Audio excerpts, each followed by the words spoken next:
Et grâce, peuple de Dieu. Père, je te rends grâce, je te bénis. Merci, Seigneur, de prendre le contrôle de ce moment au nom de Jésus. Amen. Le Seigneur nous envoie aujourd'hui parler, oui, dit à certains hommes de Dieu, certains qui ont changé de camp. Le Seigneur dit, prêchons la justice de Dieu. Et pour que tu prêches la justice de Dieu, tu dois revenir à la bergerie. J'ai souvent parlé de ces hommes de Dieu que Dieu a placés aux côtés des grands de ce monde, aux côtés des puissants de ce monde pour les servir. Malheureusement, ils ont peur de leur parler de Jésus. Parfois, tu es né dans une famille où tu as des tontons, des tantines qui sont des hauts placés. Parfois, tu es le chauffeur d'un haut placé, tu es la ménagère. Et parce que tu es un pasteur ou un homme de Dieu, tu n'es pas là pour rien. Tu t'as placé là justement. C'est pour que tu puisses amener cet homme et sa famille à la transformation. Malheureusement, certains ont tellement mangé, goûté au butin qu'ils trouvent qu'il n'en vaut pas la peine de parler de Jésus parce que pour eux, il vaut mieux se contenter de l'or et de l'argent qui est là-bas. Or, l'or et l'argent appartient à qui? Appartient à Dieu. Dans beaucoup de nations aujourd'hui, on voit beaucoup en musée les chrétiens. Les chrétiens ne peuvent même plus parler.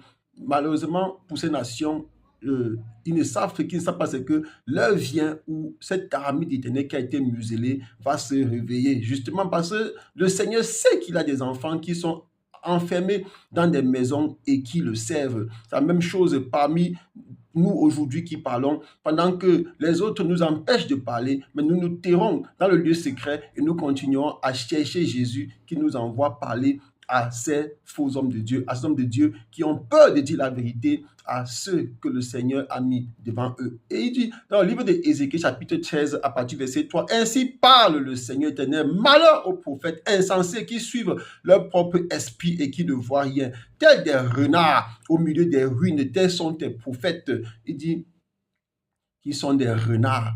Un renard, c'est un gibier. Un renard, c'est un rusé. Dieu vous envoie pour sensibiliser ses enfants qui sont des puissants, qui sont des dirigeants, qui sont des subalternes, qui sont des fonctionnaires, qui sont des commerçants, qui sont dans beaucoup de domaines de la vie, qui sont des faibles. Malheureusement, vous êtes contenté du butin. Malheureusement, vous êtes contenté de la nourriture, de ce qui va dans le ventre et qui finit dans le WC. Vous êtes contenté de ces choses-là et vous refusez de sauver des âmes pour qu'elles aient la vie éternelle. Vous avez choisi de faire que ces âmes, en même temps que vous, périssent en même temps que vous. Mais Dieu vous dit malheur à vous. Et le Seigneur dit leurs visions sont vaines et leurs oracles menteurs. Ils disent l'Éternel a dit, l'Éternel ne les a point envoyés. Et ils font prospérer et ils font espérer que leur parole s'accomplira. Donc, vous allez là-bas, vous refusez de dire ce que le Seigneur vous a dit de dire, mais vous allez inventer ce qui vous plaît. Vous allez inventer ce qui vous convient, parce que vous voulez faire plaisir, être bien vu aux yeux de ces gens-là. Vous voulez qu'ils continuent à vous alimenter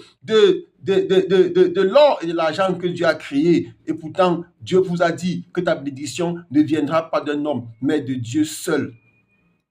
Dans Luc chapitre 13, on peut lire à partir du verset 31, ce même jour, quelques pharisiens vinrent lui dire, va-t'en pas d'ici car Hérode veut te tuer. On l'a vu, tellement les pharisiens ont aimé Jésus qu'ils viennent lui dire de s'en aller car Hérode veut le tuer. Et qu'est-ce que Jésus va répondre? Et dites à ce renard, voici, je chasse les démons et je fais des guérisons. Jésus l'a appelé encore quoi? Renard. Jésus l'a appelé, on dit que le renard, c'est un rusé, le renard, c'est le gibier. Et le Seigneur va conclure en disant Jérusalem, Jérusalem, qui tue tes prophètes et qui lapide ceux qui t'ont envoyé. Oui, le Seigneur a envoyé des hommes de Dieu auprès de vous, dans les nations. Vous les avez tués, vous avez lapidé beaucoup. Vous avez transformé certains, sont devenus des sectaires, des francs-maçons, d'autres sont devenus des houbis.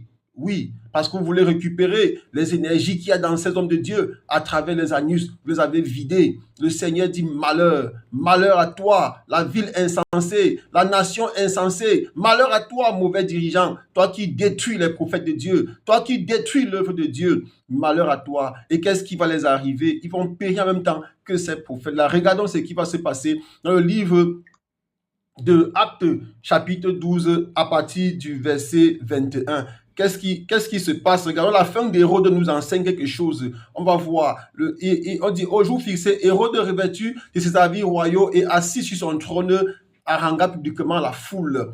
Et le peuple s'écria, voix d'un Dieu et non d'un homme. Oui, comme dans beaucoup de nations aujourd'hui, chez nous aussi, on valorise l'homme par rapport à Dieu, que Dieu. Oui, on ne chante pas pour Dieu, on ne danse pas pour Dieu, mais on danse pour les hommes. On donne des honneurs aux hommes plus qu'à Dieu. Et le Seigneur n'est pas d'accord avec ça. Qu'est-ce qui va arriver à Hérode? Au même instant, un ange du Seigneur le frappa parce qu'il n'avait pas donné gloire à Dieu. Et il expira rongé de vers. Beaucoup de dirigeants le font.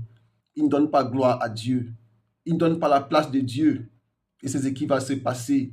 Vous qui avez choisi de transformer les prophètes de Dieu, de faire d'eux des prophètes de malheur, vous qui avez choisi de faire d'eux des personnes abominables, vous serez frappés. Et le Seigneur, et cependant, la parole de Dieu se répandait. La parole de Dieu ne s'arrêtera pas. Merci Seigneur.